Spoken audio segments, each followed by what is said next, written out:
Hey, good morning, everybody. I hope you liked the freeze dance song that I sent yesterday, and we're going to have that one again today. I'm going to try different, like one song a week, maybe.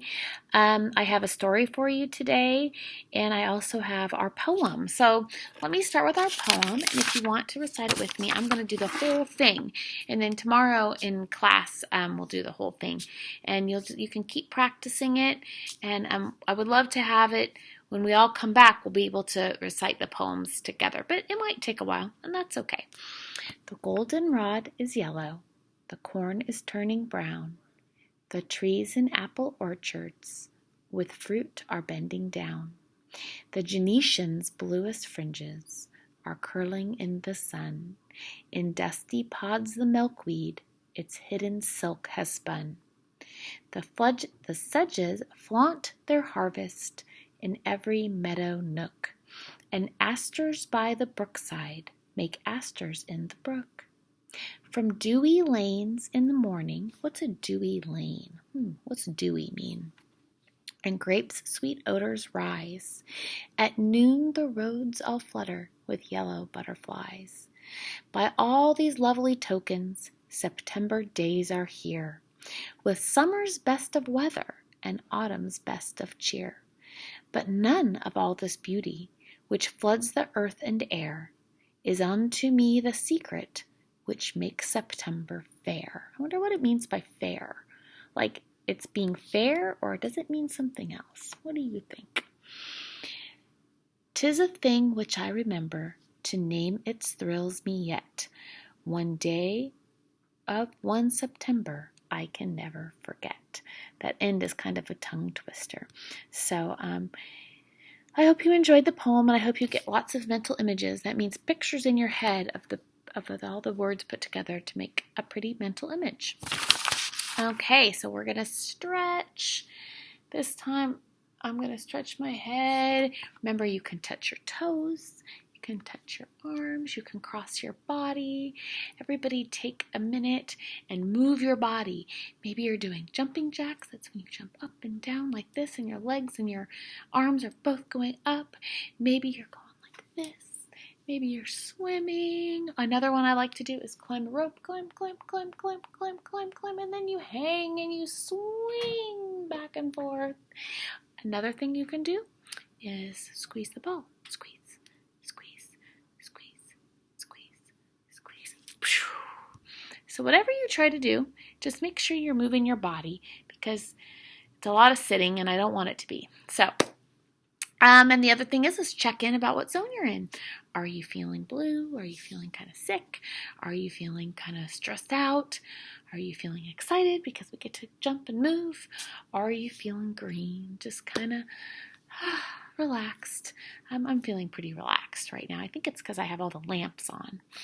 I want to read you guys one of my favorite books, and this is called Chrysanthemum, and it's about a little mouse who goes to school, and her name is Chrysanthemum, and some other little mice are not very nice about it.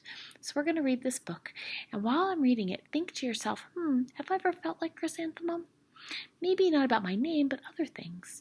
And what could I do? And what does Chrysanthemum do?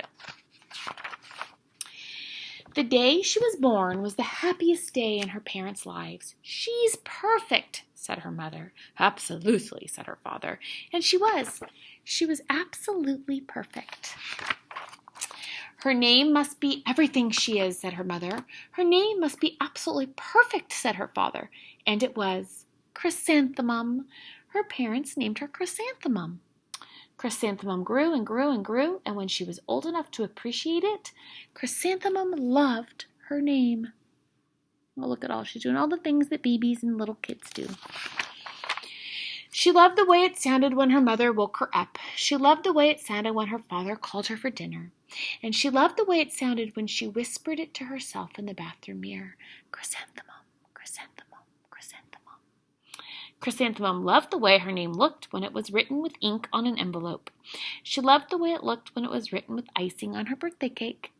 And she loved the way it looked when she wrote it herself in her fat orange crayon. Chrysanthemum, chrysanthemum, chrysanthemum. Chrysanthemum thought her name was absolutely perfect. And then she started school. On the first day, Chrysanthemum wore her sunniest dress on her brightest smile. She ran all the way. "Hooray!" said Chrysanthemum, "it's school." But when Mrs. Chudd took the roll call, everyone giggled upon hearing her name. Dawn, Eve, Lois, Al, Les, Tay, Mac, Sue, Bill, Pat, Tom, Sam, Ken, Joe, Rita, Victoria, and Chrysanthemum. Look how it was long. "It's so long," said Joe. "It scarcely fits on a name tag," said Rita.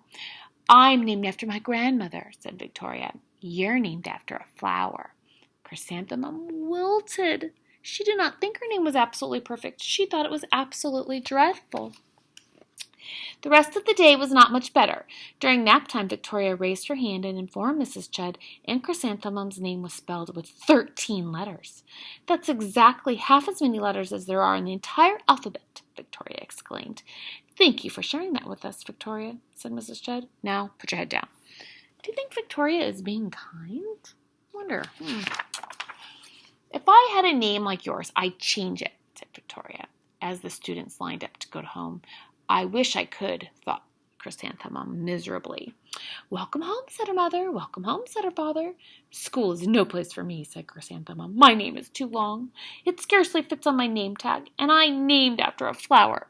Should Chrysanthemum believe those other mice who were telling her that? "Oh, pish," said her mother. "Your name is beautiful and precious and priceless and fascinating and winsome," said her father. "It is everything you are," said her mother. "Absolutely perfect," said her father. Who should she believe, her parents or those mice? Chrysanthemum felt much better after her favorite dinner, macaroni and cheese with ketchup, and an evening filled with hugs and kisses and parcheesi.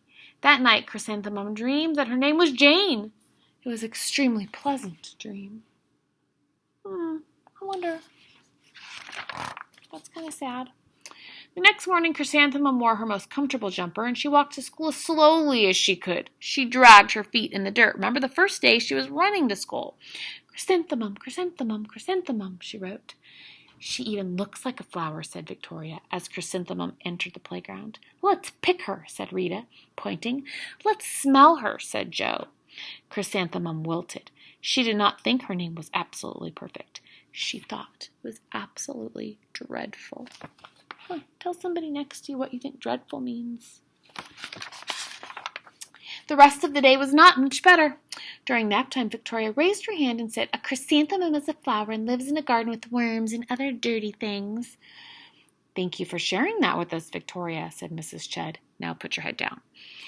"I cannot believe your name," Victoria said as the students lined up to go home. "Neither can I," thought Chrysanthemum miserably.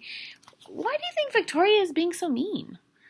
I mean, it's really not kind behavior. "Welcome home," said her mother. "Welcome home," said her father. "School is no place for me," said Chrysanthemum. "They said I even looked like a flower. They pretended to pick me and smell me." "Oh," said her mother, "they're just jealous and envious and begrudging and discontented and jaundiced," said their father. "Who wouldn't be jealous of a name like yours?" said her mother. "After all, it's absolutely perfect." Chrysanthemum felt a trifle better. Trifle is an interesting word, isn't it?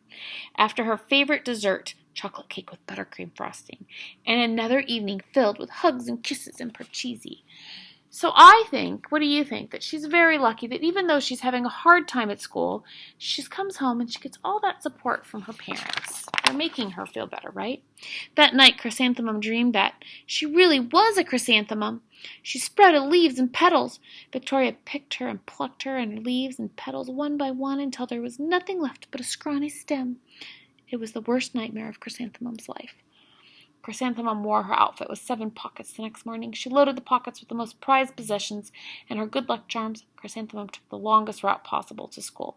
She stopped and stared at each and every flower. "Chrysanthemum, chrysanthemum, chrysanthemum," the flowers seemed to say. That morning, the students were introduced to Mrs. Twinkle, the music teacher. Her voice was something out of a dream, as was everything else about her. The students were speechless. They thought Mrs. Twinkle was an indescribable wonder.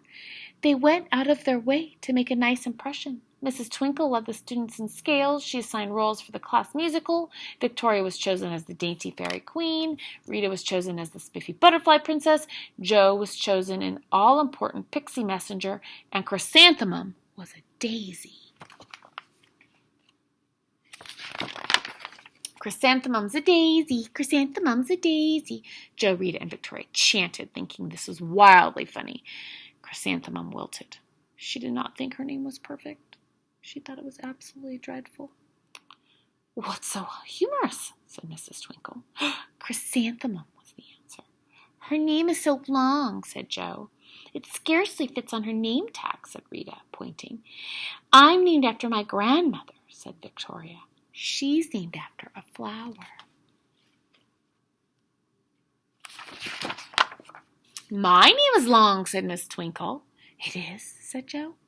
My name would scarcely fit on a name tag, said Mrs. Twinkle. It would, said Rita, pointing. And, said Mrs. Twinkle, I'm named after a flower, too. You are, said Victoria. Yes, said Mrs. Twinkle. My name is Delphinium.